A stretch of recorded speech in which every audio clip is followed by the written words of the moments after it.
Half Moon Investigations, Chapter 7, Jailbreak. After a few days of suspicious looks from the nurses, Dr. Brendan took off my splint and cast.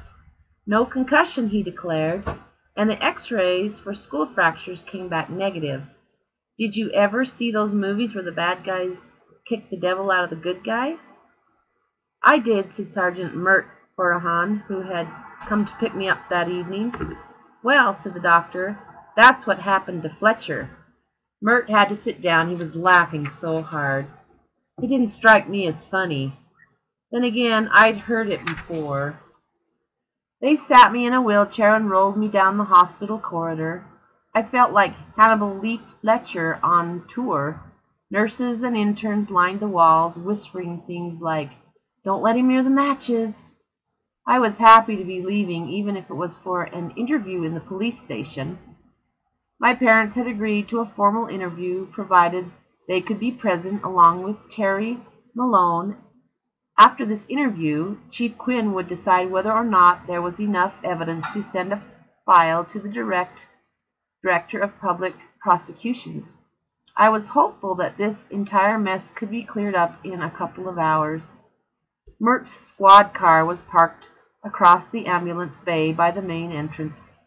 I transferred myself from the wheelchair to the back seat. Mert took off at speed, honking impatiently at a line of elderly patients on the crosswalk. We pulled onto Rhododendron Road, past May's house on the right.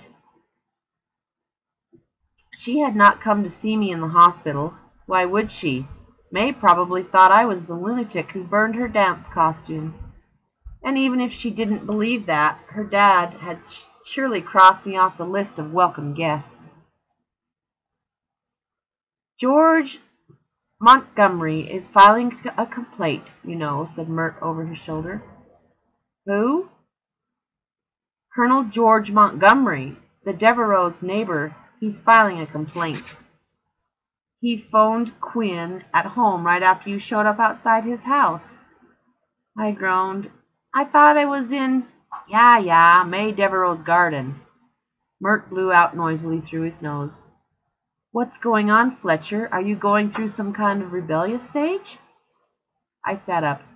"No, of course not. This is all a mistake. Red Sharkey assaulted me. He probably started the fire, too." "Red Sharkey. Right. We questioned him. He was at home the entire night. His family backed him up. As a matter of fact, his father requested protection in case you go after his son next. But about the assault, we found his hurl in the next garden to yours. With any luck, we'll match the blood and fingerprints, so we should get him for that at the very least. But you're definitely in the frame for starting fires." My nose was throbbing. "This is ridiculous, Sergeant. You know me. I can't believe any of this." Mert shrugged. "It doesn't matter. As far as Quinn is concerned, the case is solved. Your file has already gone to the Director of Public Prosecutions." "That's not fair," I blustered. "He was supposed to wait till after the interview." "Well, the chief didn't want to miss the last mail pickup. Don't worry, Fletcher. We're not beaten yet. I won't give up on my best civilian consultant so easily." Mert cocked his head suddenly, sniffing the air. "Do you smell that?" Moments later, I did. Wisps of black smoke were floating through the air vents. Mert sniffed the fumes. "Oil line, I'd say. There's a leak somewhere, and it's coating the engine." "Is that dangerous?" I asked. "Absolutely," said Mert conversationally. "The whole engine could go up." He pulled over to the footpath, double parked on a white line. "All out!" Mert opened the security door and set me sitting on the path 20 feet away from the vehicle. The smoke was billowing from under the bonnet now, engulfing the entire car. Mert winked at me. "I presume I can trust you not to run away, Fletcher." I half laughed. I barely had the energy to stand up, never mind run away. The smoke was thicker now, almost solid. It didn't seem to bother Mert. He strode into the middle of the cloud, rolling up his sleeves. No doubt he sucked down the worse every day from cigars in the interview room. It never occurred to me that I was being busted out of custody. Things like that just didn't happen in Locke. Nobody had been rescued in our town since Father Gannett Rowe had broken young Bill the butcher Turner out of reform school to play on the county hurling final. It finally dawned on me what was happening when a mountain bike skidded to a halt by my feet. I looked up to see a rider who was wearing a striped ski mask. "Get on the back, Half Moon," he said. The voice was all too familiar. "Sharky," I gasped. "Could be," said the figure. I picked up some gravel from the gutter and threw it at him. The stones jingled harmlessly through the spokes. Red rolled up the ski mask. "Honestly, you try to help some people." "Help?" I sputtered, too indignant to be scared almost. "You attacked me. You set fire to May's garden. This is a dry month. That could have spread." Red swung off the bike, kicked to the stand, and hunkered down beside me. "Look, Half Moon, I heard about the letters on your arm, but my hurl was stolen, okay? Someone wanted me to be blamed. The same thing is happening to you. I know you're too wimpy to set fire to a garden." "Thanks." "Don't thank me. It's not a compliment." I didn't really mean it. The sound of Mert swearing at the engine drifted up the road, wrapped up in plumes of smoke. "We have to go," insisted Red. I wasn't convinced. "How could I believe anything you say? All I ever get from you are insults or threats. Your entire family has a history of theft, fraud, and assault." Red glanced toward Mert. "Forget all that, Half Moon. If you get back in that car, it's all over. Your big investigation is finished. Whoever is messing with us will get clean away with it." "Us?" I asked. Red rolled his eyes. "I'm rescuing a parrot. Heaven help me. Yes, us. You, me, April, May. Us." Curiosity sliced through the weakness and uncertainty. True, this person had threatened to harm me, but if I went to the police station, then I would be blamed for the fire, and the real culprit would get away unpunished. And if Red had started the fire, why would he want to rescue me when I was all set to take the blame? This question needed an answer. "Why, Red? Why would you want to help me?" Red dropped his eyes. "I felt bad about shoving that hurl at your throat the other day. I blew my fuse." This was all very noble, but there must be more. And if this assault charge sticks, I could end up in juvie this time. I can't let that happen. I saw anguish in Red's eyes for the first time. "This is not the way I want to live my life to go, and it's going that way anyway. I thought if I just stayed out of trouble, then I could be my own man. But sharkies are like trouble magnets. You're the one who got me involved in all this, so you can get both of us out. You're the detective." My instincts told me that Red was telling the truth. But there was something between us that I couldn't let go. "If I'm going to be a detective, I'll need my badge." Red studied an ant on the pavement for a moment, then dug the badge from his pocket, tossing it on the road between my feet. "Sorry," he said, looking at the ground. "I lost my head. I shouldn't have taken it. I mean, you were right. Herod did steal that organizer, even if he won't admit it." I picked up my badge and polished the face on my shirt. Just having it in my hand made me feel smarter. Down the road, Mert Horahan discovered that someone had put an oily rag on his engine. He balled the rag into his fist, flinging it on the ground. His first thought was that this was mindless mischief. His second thought was that there was a purpose behind it. The policeman pulled his head out of the smoke, squinting towards his charge. "Hey," he sputtered. "Hey, what's going on there?" Red rolled down his ski mask. "Coming or going?" Mert was running now, his legs pumping towards him. "Last chance, Half Moon." Was all that detective talk just talk, or are you the real thing? Don't you move, Fletcher, shouted Mert, his voice rough with smoke. Stay right where you are. Red kicked up the stand. I bet your file has already gone in. I bet the PTA is already having an emergency meeting at the school, making sure you won't be a bad influence. That's what they do, you know. This was all happening too quickly. I like to think things over, make my decisions at a leisurely pace. Was any of this really happening? I flexed my fingers, and the pain ran all the way up to my nose. It was happening, all right. Red stared out from the eye hole in his mask. I didn't do it, Half Moon, he said. I took the badge, and I'm sorry about that, but I never attacked you or set fire in May's garden. Red held out his hand. There's a mystery here, Half Moon. I know you can solve it. Mystery, the magic word. I took Red's hand, and he swung me onto the seat of the bike, like a cavalry soldier rescuing his fallen comrade. I held on tightly as Red put his weight on the pedals, building enough speed to outpace Mert for a hand. Pain pinged my nose with every bump in the road. You pair of good-for-nothings, wheezed Mert. Get back here, or there'll be hell to pay. Hell to pay. The phrase stayed in my mind long after the sound of Mert's wheezing had faded into the distance. I had just escaped from police custody. There would be hell to pay, and I was the one holding the bill. Chapter 8. At Home with the Sharkies.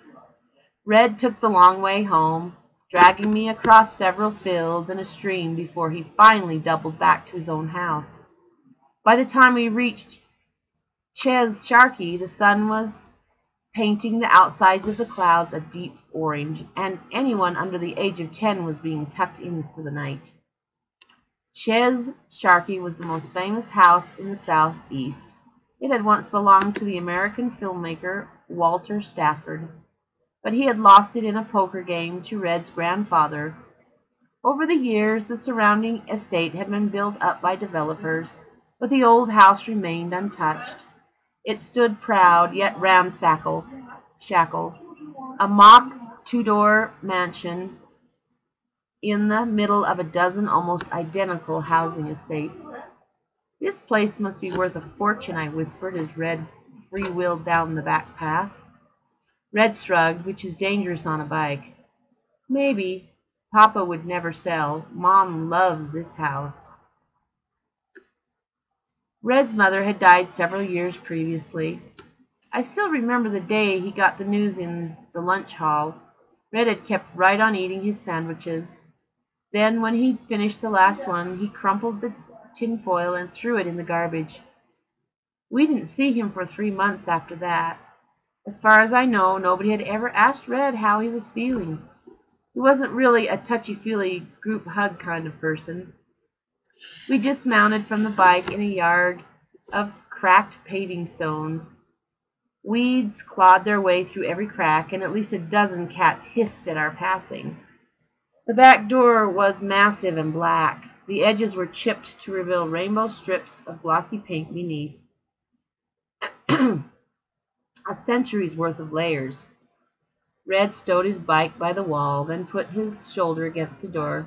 He was still wearing the ski mask, and I got the feeling he was comfortable in it. I haven't cleared this with Papa yet, Half Moon, he said, rolling the woolen cap from his face. So you stay out of sight until I do. Out of sight? I thought you had a plan. I had the first part, the breakout. I thought you could handle the rest of it, bright spark. My name is Fletcher, Red.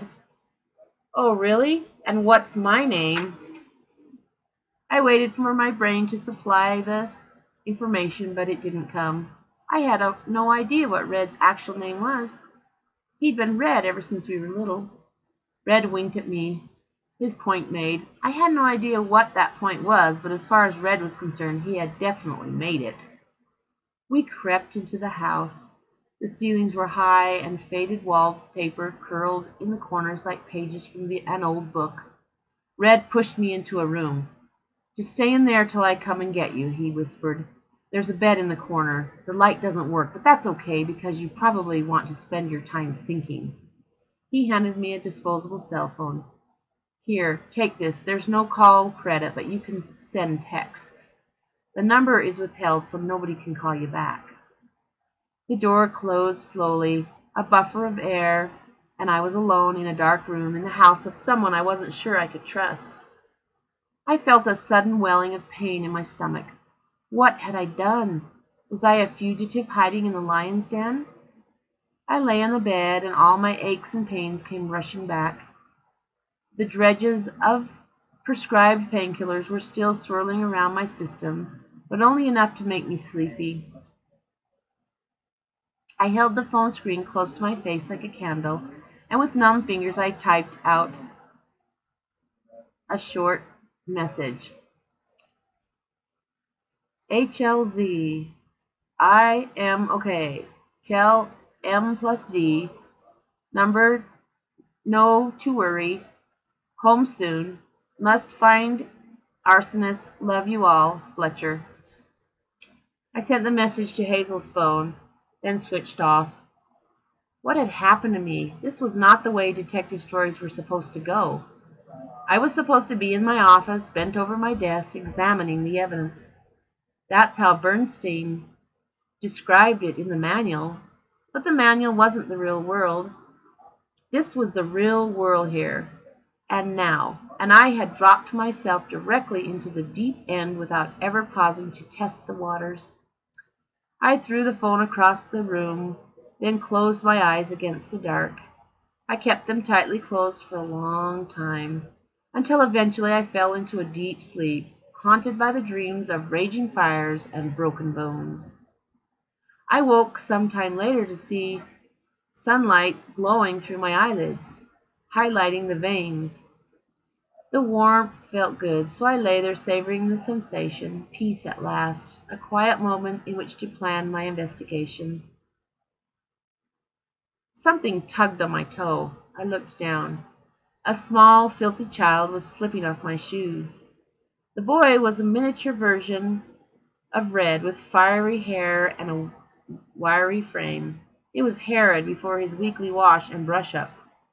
"What are you doing?" I croaked. Herod glared back, undaunted. "You're dying. What would you want shoes for?" "I'm not dying. Go away." Herod straightened to his full height, the crown of his head barely clearing the mattress. "You go away. This is my house. Buttercups, my eye." I wrestled my shoe from his grasp.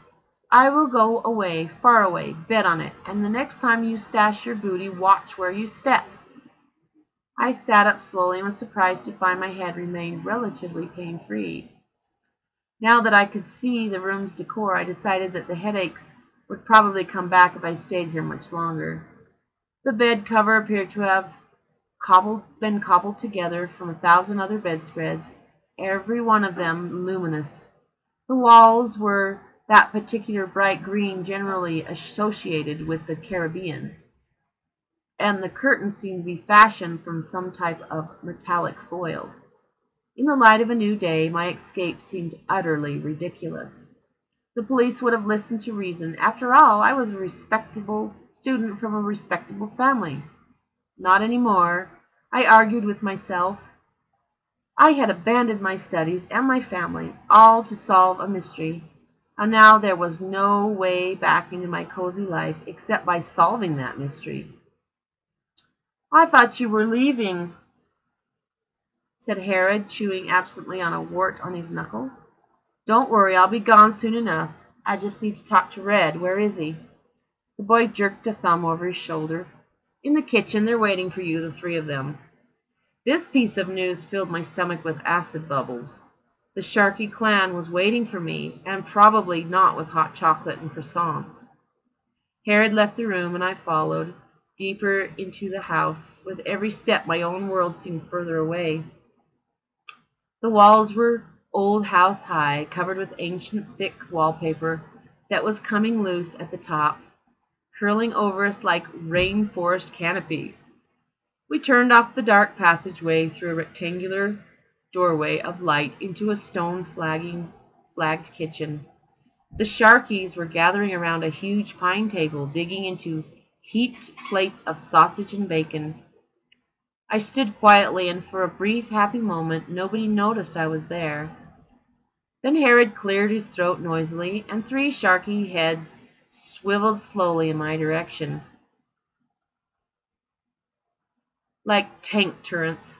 I knew every inch of their faces. I had red files on all of them. Nobody was smiling. Red winked at me. He was going for Jaunty, but all he looked was worried. Papa was there, of course, massive and hairy, a wiry beard sprouting just below the eye line. His police file was as thick as a redwood. Papa had been involved with every caper from ticket scalping to lobster poaching. Red's big sister Jeanie was there too, strikingly beautiful with the trademark Sharky red hair and the lack of fashion sense. She had once been the lead singer with a girl band called Sharky Attack. They had managed to build up quite a following on the local circuit. That was until Jeanie had socked an admirer with a microphone, knocked out 4 of his front teeth. "Morning," I said weakly. Papa stood up. He was so tall that all I could see was a belly and a beard. "This is him?" he boomed in his movie trailer guy voice. Red nodded. "Yes, Papa, this is Half Moon. I mean Fletcher Moon." Papa loomed over me, shaking his head as if he couldn't believe what he was seeing. "This little speck of thing is investigating me?" Red jumped up from his seat, tugging on his father's sleeve. "It's not really investigating, it's more play investigating." Red winked at me. "Go along with it," the wink said. "Is that right?" Papa asked. "Play investigating?" "Yes," I began, and then felt my badge dig into my thigh. "No, actually it's real investigating. I have a badge and a notebook, and if I were you and I had me on my case, then I'd be worried." Papa frowned. "Well, if you were me and you were in my case, on my case, then you'd be chasing your own backside." This observation was followed by a huge bark of laughter that would have scared off a pack of wolves. Red laughed too in relief. I tried to chortle along, but all that came out was a trickle of Morse code squeaks. Papa's laughter petered out, but its ghost remained, and he didn't see me as a threat. I didn't mind. A lot of adults make that mistake. "Sit," he boomed. I sat. "Hungry?" he asked. I wasn't sure if he wanted to feed me or eat me. Half a grapefruit would be nice. Jeanie piled a plate high with fried pork, spinning it along the table like a frisbee. It rotated before me for several seconds, spraying my shirt with grease. "Or sausages would be nice too," I said, attempting a smile. I ate slowly, feeling 4 pairs of sharky eyes boring holes in my skull. Nobody spoke, and my chewing seemed louder than a farmer striding across a field of mud. For a while I cared about this, then I realized that I was famished and that the sausages were delicious. I devoured 3 rapidly, and the 3rd wrapped into a slice of soda bread. "Shy little chap, aren't you?" said Papa when I had finished. "Sorry," I mumbled. "I've only had hospital food for the past few days." "Well, yes, that's where you told the police that my son assaulted you." "That's what I thought at the time," I said into the remains of my breakfast. Papa sat at the head of the table staring at me from under eyebrows that would have thatched a fair-sized cottage. His serious face was back in full force. "And now?"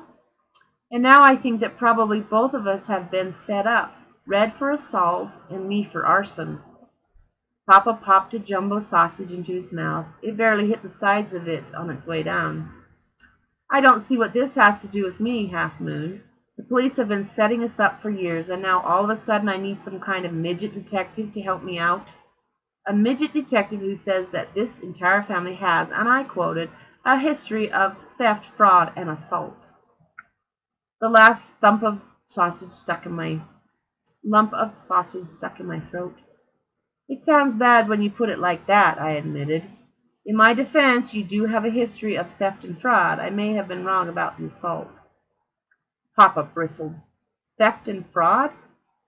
I suddenly felt invulnerable, as though this was all a dream. Well, there was that time Red fed white bread to Burns' greyhounds before a race. Red sniggered.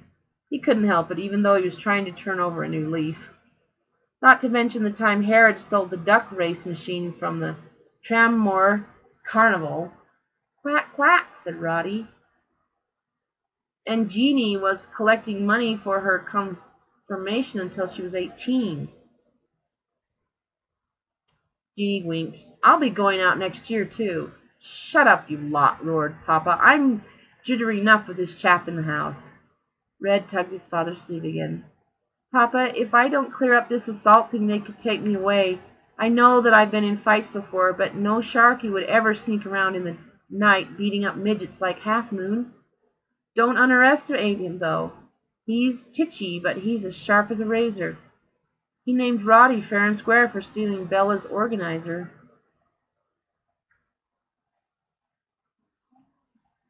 Herod slapped the table with both hands, his face distorted in a scowl. He looked like a red-headed monkey. I did not take that stupid thing, he objected. Half Moon set me up. I was framed. The Sharkies laughed, all except Herod. Of course you were, said Papa. If I had a penny for every time you said that, I'd buy the Dublin Spire and feed the parking meter for a month with the change.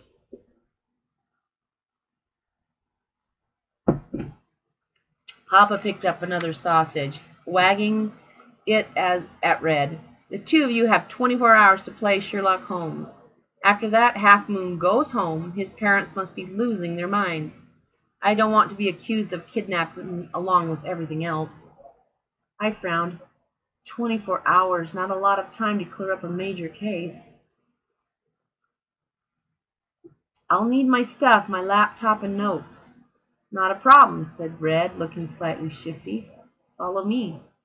He led me down the hall, past a dozen Sacred Heart lamps into the end bedroom. Unlike the room where I had slept, the decor was quite tasteful. In fact, this is my stuff, I shouted, gathering my duvet in my arms. You burgled my house? I thought you might need your detective stuff, said Red. I told Jeanie and Roddy only to take your computer and all the maps or files. They got a bit carried away. I grabbed a reading lamp. They didn't hurt anyone. No, your parents were out looking for you last night. It was perfect. I felt as though my heart had turned to ash, and a good breeze could scatter it. I had caused my parents pain. I need to go home, I whispered. Red took the lamp gently. In 24 hours, Half Moon, as soon as you've solved this case.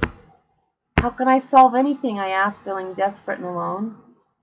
Red shrugged, heading back to the kitchen. You're the detective, Moon. Detect something. I followed him, spreading my arms. I can't set foot outside the front door without being arrested. Red wiggled his eyebrows, as though he was the man with all the answers. I have a plan. What plan? Suddenly I was nervous. Actually, it was Jeanie's idea. We were working on it all night. It's simple. You become one of us, a Sharky. No one will look at you twice. I didn't like the sound of this plan much. I don't think that's going to work. Jeanie was suddenly fluttering around me like a shop assistant. Of course it will, she said. Your tan is coming along nicely. What tan? Jeanie took my hand and led me to a full-length mirror. It barely registered that the mirror was from my own bedroom. You look like one of us already. Terror took hold of my gut. I couldn't look. Go on, said Jeanie. It's not that bad. That might have been encouraging had everyone not collapsed into fits of giggles. Oh no, please no, I said because I had looked. Someone had cut my dark hair while I was slumbering in a deep painkiller-induced sleep, and what was left was dyed red. And that wasn't the worst of it. Dangling from my left ear was a large silver pirate hoop. Jeanie flicked the earring with a spangled nail. It pinged. Sign of quality, she said. I think it suits you. My complexion was several shades darker than normal. I tried to rub off the color, but it refused to shift. Hollywood glow, fake tan, explained Jeanie. It's a bit patchy because I didn't have time for moisturizer. That stuff won't wash off for at least a week. Your elbows and knees may be brown for a few weeks. It says on the box not to use it on the facial area, but if you're not burning by now, then you're probably okay. Okay? My nose was still swollen, and between the dyed hair and the swelling and the new color, I was a different person. Jeanie rolled up my shirt sleeves, revealing a tattoo on my forearm. Don't have a freak attack, Half Moon, she said when I began hyperventilating. It's only henna. It'll wear off in a few weeks. I lifted my arm and read the tattoo. Don't X me. Don't cross me, corrected Jeanie, slightly miffed. It's a cross. I was grateful that my other arm was in a cast, or heaven knows what the Sharkies would have done to it. Red elbowed his way into my reflection, draping an arm around my shoulder. Do you remember at the sports field you said that being me would be easy? I nodded. I remembered. Well, now's your chance to prove it. Red held me at arm's length, grinning. Welcome to the family, Half Moon. I hadn't just bent the rules of investigation. I had stomped on the manual, shredded the pages, and burned the strips. Instead of being the discreet detective on the shadowy outskirts of the case, I had become the case. My involvement was changing things. Now my own future depended on the outcome. This case was no longer just a job. It was my life. I tried to concentrate on the facts. The images of my parents crept into my thoughts. 24 hours, I told myself. 24 hours. If I didn't use the day to solve this crime, then I would always be seen as the crazy moon kid who went around starting fires and playing detective. I decided to do what I always do when life won't leave me alone. I lost myself in my iBook. The Sharkies had broadband, not because they paid for it, but because they were piggybacking on a neighbor's wireless modem signal. I opened my internet browser and logged on to the police site. In a few keystrokes, I was downloading all the September cases that were not related to the Sharkies. I hadn't done this at home because it would have taken hours with a regular modem and tied up the phone line. With broadband, it took less than 5 minutes. I searched through the files, looking for something unusual, something an adult might view as trivial. I speed read for half an hour until the phrase chocolate report caught my eye. That was nothing if not unusual. I opened the file and read the following statement. Complainant. Mara Mernon, 18, female. I had been off the chocolate for ages, 6 months and 3 days. That's half a year. The trick is to avoid the stuff. There was nothing in the house. I never went shopping alone, and Mom made me leave the room during commercials. I was in the local paper as Slimmer of the Year. Chocolate, I was off it, staying away from it. Then one day it just started showing up. I woke up and there was a Mars bar on my pillow. I thought I was dreaming. I closed my eyes, but when I opened them again, there it was, looking at me like a chocolate kiss, like the sweetest good morning you ever had. I jumped out of bed and ran downstairs. I thought it must be a joke. My little brother, maybe. Not a chocolate bar at all. Otto is like that. Once he tied my dog to a bus fender. Mom threw the Mars bar away, but the next morning there was another one. And the next and the next. It was like the chocolate fairies were stalking me. But I resisted. I was very good. So Mommy moved into my room to try and catch whoever was planting the Mars bars. But there were no more Mars bars, and I thought that was the end of that. Until one day at lunch I made a sandwich. Brown bread, lean ham, low-fat mayonnaise. I left it on the table for a second, but when I bit into it 10 seconds later, I swear the ham had been replaced with after eights. They were lovely, even with the mayonnaise. I've been hooked on those sandwiches ever since. Mayonnaise and after eights. There was a note underneath, tagged on by the investigative police. This is not a priority 1 case. The girl's mother made her complaint. Possibly Mara is sneaking herself chocolate and inventing this mystery after 8 man to stay out of trouble. I, on the other hand, was not so sure. Another one of Locke's youth had been hit in the weak spot. The list was growing. April, May, Red, MC, Coy, Mara, Mernon, and of course me. There was a conspiracy here. I was certain of it. The Sharkey children obviously watched too much television. They gathered around my computer, expecting me to unravel this riddle with a few strokes on the keyboard and a knowing look. I have to go out, I said. Red headed for the bedroom. I'll get you some of my old clothes. Jeanie was disappointed. Don't you want to build a profile? She asked. With what?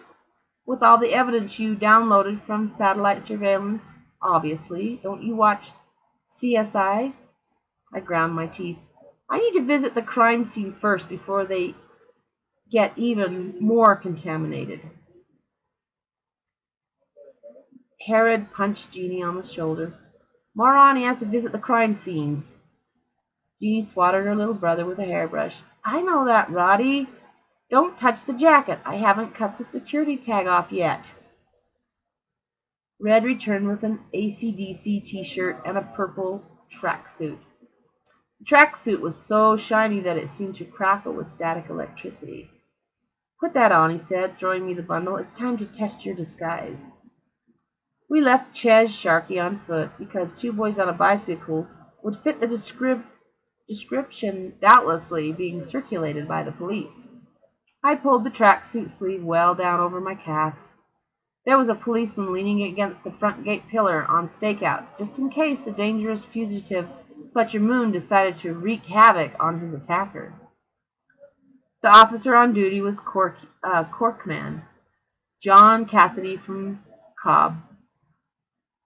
He had once consulted me on a spat of burglaries across the bridge.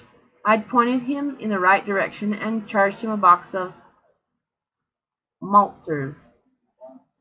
Cassidy had only spoken to me once, but he was a policeman and trained to recognize faces, even one covered with fake tan. Remember, Red whispered out the side of his mouth, you're a Sharkey now. People will treat you differently. My plan was to sidle past Officer Cassidy with a hand shadowing my face. This was not Red's plan. He wanted to put my disguise to the test. He grabbed my elbow, steered me right into Cassidy's line of sight. Hello, officer, he said, grinning broadly. Have you met my cousin, Watson? Watson? Oh, very funny. Cassidy grunted.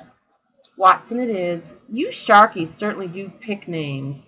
Jeanie, Herod, and Watson. I have to ask, Red, why Herod? Mom wanted something biblical. It was her last wish. Herod was all she could think of at the time. Red's eyes were looking somewhere else, into the past where his mother was alive and made the house a home. For a long moment he was distant, then his trademark jaunty grin flashed back. Cassidy turned his attention to me, and I felt as though there was a flashing arrow over my head, with my real name written on it. He gave me a slow once-over. Just don't go robbing anything while you're in town, Watson. I don't know how things work wherever you're from, but here in Locke we take a dim view of vagrant criminals. I was dumbstruck. This policeman had accused me of being a thief without knowing a thing about me except that I was a Sharkey. Red elbowed me in the ribs. Cassidy was waiting for a response. Okay, officer, I said sullenly. I'll stay out of trouble. No problem. Cassidy gave me his version of a scary stare. Just see that you do, or you'll have me to deal with. We were eye to eye, and there wasn't a flicker of recognition. People see what they expect to see. I'll have to deal with you. So long as you understand that, we'll have no problem.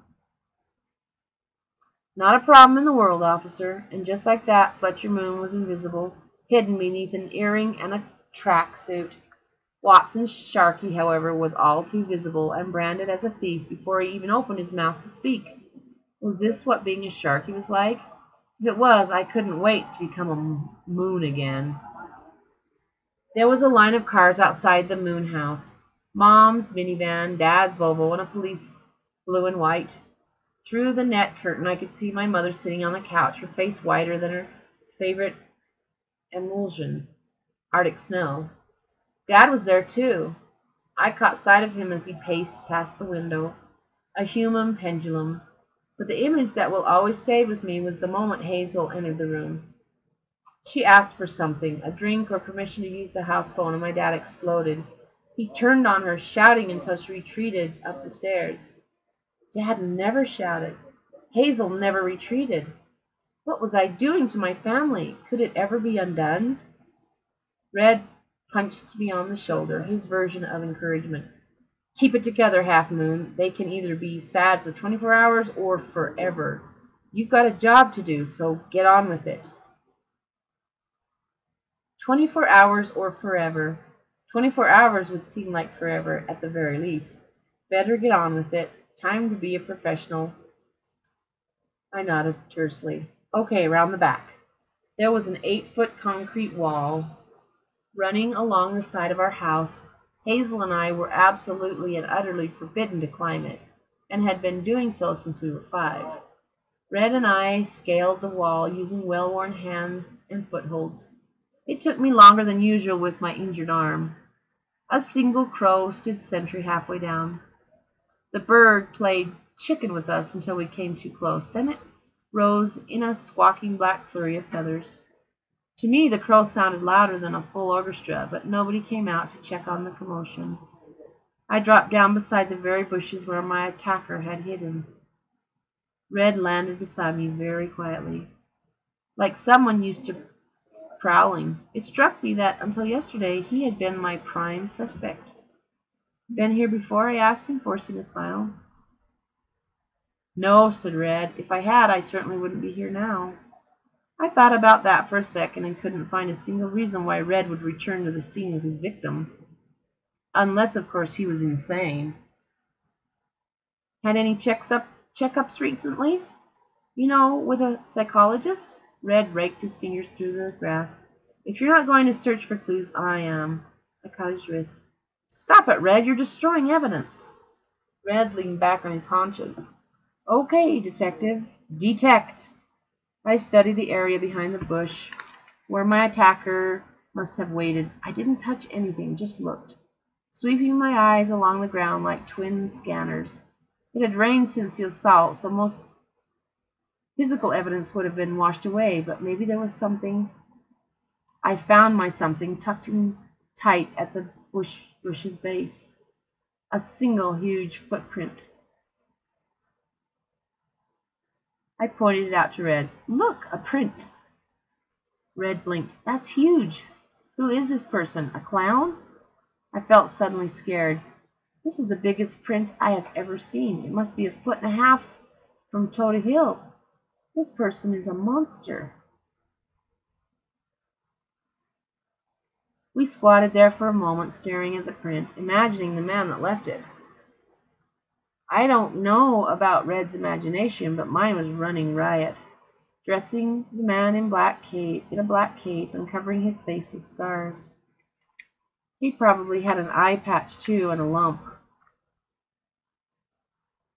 Where are the other prints? Asked Red. Did this guy just pogo down from space on 1 foot? The rain, I explained. It washed away the trail. This print was protected by the bush. Red pulled out his cell phone and used the built-in camera to photo the print. Just preserving the evidence, he said. I smiled. You're learning. In the Bernstein manual, there's a short chapter on undercover work. The first line says, in capital letters, avoid undercover work. Bernstein goes on to say that an undercover assignment is the most difficult type of detective work. This is because it often forces a detective to go against his nature and pretend to be something he isn't, i.e., a normal person. If the criminal under investigation suspects that the undercover operation is not a stand-up guy, operative is not a stand-up guy, and is possibly a rat-think stool pigeon, then strategically the undercover operative has a mere 14% chance of survival. Encouraging stuff, especially since I was undercover as a member of a criminal family. Double whammy. Our next stop was another recent criminal scene. Mercedes Sharp's house. I needed to find a connection between my assault and the missing minidisc. If there was a link, then I would know we were after a single perpetrator, or a single group of perpetrators. As we passed through the Locks housing development, I tried to imitate Red's swagger, become a Sharky. Red had a way of walking that made him look cool. Everything he did, from opening a can of cola to running his fingers along a rail, looked cool. It would take me several lifetimes to perfect that. When I opened a can of cola, it looked as though I was afraid it would explode, which it often did. "What are you doing?" Red asked. "Did someone kick you in the behind?" I decided foolishly to tell the truth. "I'm walking cool, like you." I wiggled my fingers theatrically. "Being a Sharky." Red raised an eyebrow, just one. "Being a Sharky? Listen, Half Moon, being a Sharky is not something you can learn in a day. You might fool an adult, but not a kid. Just stand behind me and hope nobody notices you." I shot Red with a finger gun to show that I understood. "What was that?" "It was, a finger gun. It means loud and clear, 10-4. Red sighed. "Thank goodness for that. I thought you were about to start picking your nose." I stopped trying to be cool after that. Mercedes' house was empty. Her father owned the local paper, and her mother was an editor-in-chief. So both were probably out beating doors to find me. The house was an old, detached building with wild ivy scaling the walls and weeds clawing their way through the cracks in the flagstones. "Nice place," commented Red. "If you like jungles," I said. "Lucky for us, the Sharps like a natural garden." "Why is that lucky for us?" "Because the crime scene should be relatively uncontaminated, except by the weather." We slipped down the side path, around to the back of the house. "I wonder which is Mercedes' window," said Red. It didn't take long to figure out. There were 6 windows in the rear of the house, but only one had the word Mercedes spray painted on the glass. I'm guessing that one. Whoever took the mini-disc must have been grateful.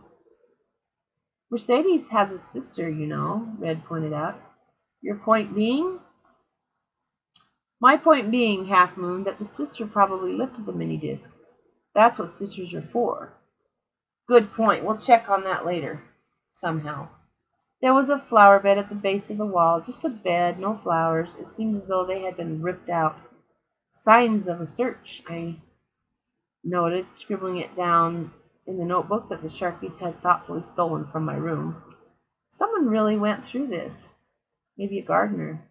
"No, we've got rose stalks here and ferns. These aren't weeds. Someone was looking for something." I pulled back a sheaf of withered fern. Below it was a second giant footprint, a connection. For a moment I felt lightheaded. Here was the first concrete proof that there was a link between the crimes. And there was a link. And where there was a link, there was a pattern. Bernstein's Chapter 6. "Red, can you photograph this?" Red held the phone at arm's length. "This guy is big, Half Moon. Maybe too big." Red was right, but I didn't care. I had the scent in my nose. There was a connection, and I was right. The truth might hurt, but it was the truth, and I would find it. "We have no choice," I said. "Either he's the criminal or I am." I swept the area for more clues, but in all honesty, we were lucky to find the footprint and evidence of a frenzied search. We were about to pack it up when something scraped on the gravel behind us.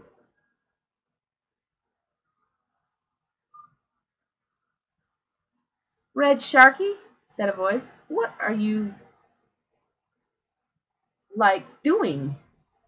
I knew it was who it was before turning. A private detective does not forget the voice of his first cash customer. "April." I kept my head down, using Red's frame as a shield. To the crook of his arm I could see her.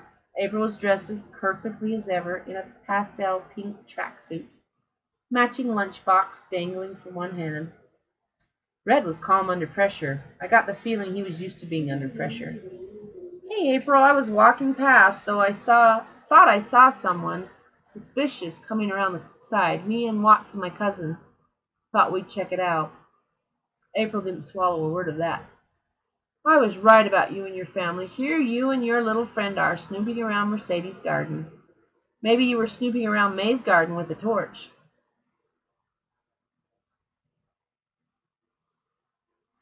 I stepped into the open. It was time to find out if I still had an employer. Red wasn't there, April, but I was. The torch wasn't mine, though.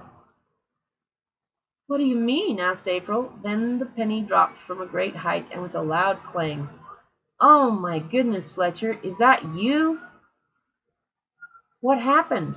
I tried to get in the essential information.